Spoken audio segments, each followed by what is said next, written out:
આપણે આ આંબળા લીધા છે. આંબળાને આપણે હળદર મીઠાવાળા કરીને પલાળીને સરસ બનાવવાના છે. હળદર મીઠું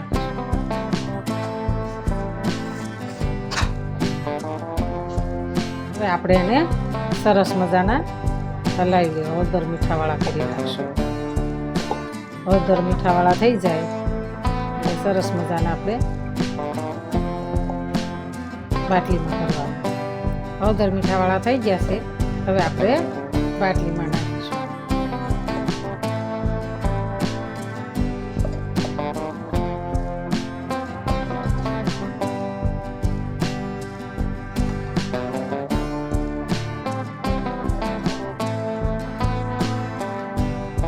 ધોઈ અને કાણા પાડી અને આપણે હળદર મીઠાવાળા કરી નાખ્યા છે.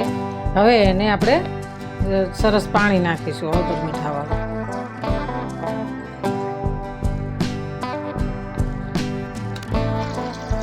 સરસ આપણા મસ્ત આંબળા બુડી ગયા છે. આને બનતા 7 થી 8 દિવસ લાગે. 8 દિવસમાં આપણા સરસ આંબળા બની જાય છે. આપણે હવે એને 7 થી 8 દિવસ થઈ ગયા છે. રોજ આને હલાવતા હતા. હવે આપણે જોઈ લઈશું. આંબળા સરસ બની ગયા છે. અંદર એ તે જો મીઠું સડી ગયું છે અને આંબળા સરસ બની ગયા છે. આપણા આંબળા